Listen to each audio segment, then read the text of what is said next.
Hello guys, welcome to Gayatri steno coaching zone. हमारे channel पर आपको मिलेंगी हिंदी और इंग्लिश की डिफरेंट स्पीड की डिक्टेशंस। अगर आपको हमारा चैनल अच्छा लगे तो लाइक करें, कमेंट करें, वीडियो को शेयर करें और चैनल को सब्सक्राइब करना ना भूलें। सो गाइस, आइए अब हम स्टार्ट करते हैं अपनी डिक्टेशन, जिसकी स्पीड होगी 80 वर्ड्स पर मिनट। 3, 2, 1 स्टार्ट।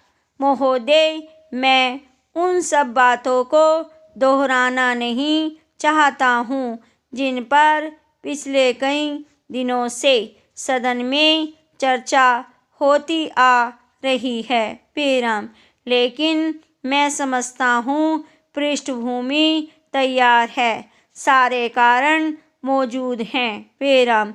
इस प्रस्ताव को मंजूर करने के लिए चाहे गोवा का सवाल हो, पाकिस्तान का सवाल हो या चीन का सवाल हो, सारी चीज़ें मौजूद हैं जिनके आधार पर देश को तैयार करना है। किसी भी खतरे का सामना करने के लिए मैं सिर्फ एक बात कहना चाहता हूँ और वह यह है कि इस प्रस्ताव का कतई यह मंशा या अर्थ नहीं है और न ही इसका यह अर्थ किया जाना चाहिए बेराम। इस मुल्क में या इस मुल्क के बाहर हिंदुस्तान में कुछ ऐसे लोग हैं जो यह चाहते हैं कि लड़ाई की भावना पैदा हो या यह चाहते हैं कि किसी पर हमला बुला दिया जाए या दुनिया में लड़ाई की भावना पैदा करना चाहते हैं बेराम।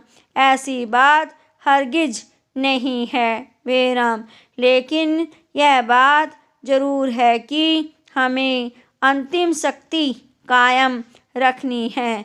हमें किसी से डरना नहीं है।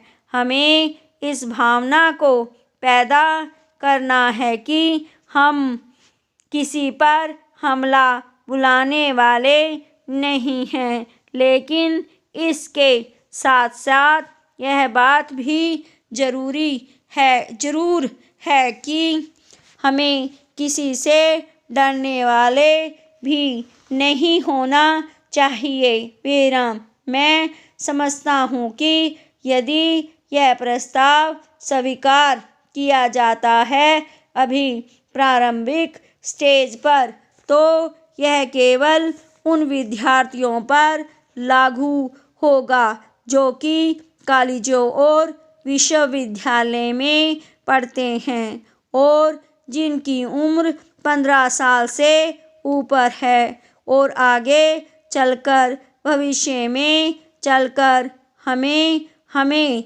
इसको उन लोगों पर भी लागू कर देना चाहिए जिनके शरीर इस लायक हैं कि वे फौजी शिक्षा प्राप्त कर सकते हैं और उनको भी फौजी शिक्षा दी जानी चाहिए बेराम।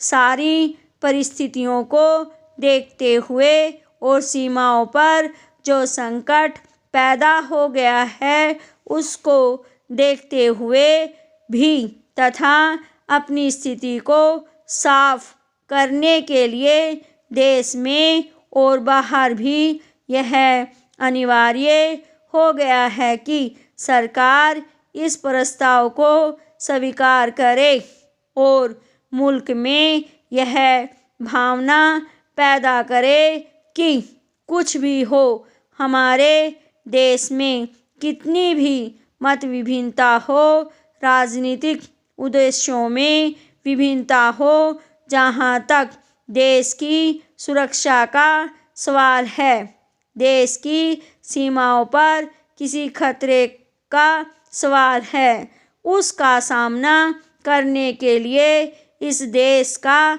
बच्चा तैयार है विराम। देश की रक्षा करने के लिए अपने खून की आखिरी बूंद बहाने के लिए तैयार है और तैयार रहेगा बेराम। मैं समझता हूँ कि इस तरह की भावना पैदा करने के लिए इस प्रस्ताव को सरकार की ओर से स्वीकार कर लिया जाना चाहिए। पेराम फौजी शिक्षा से एक और लाभ होगा, वे अनुशासन प्रिय बनेंगे।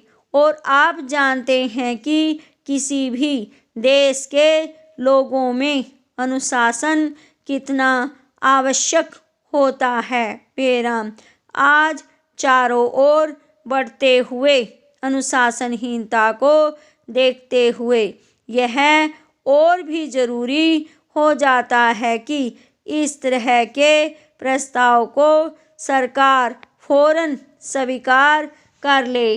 विराम।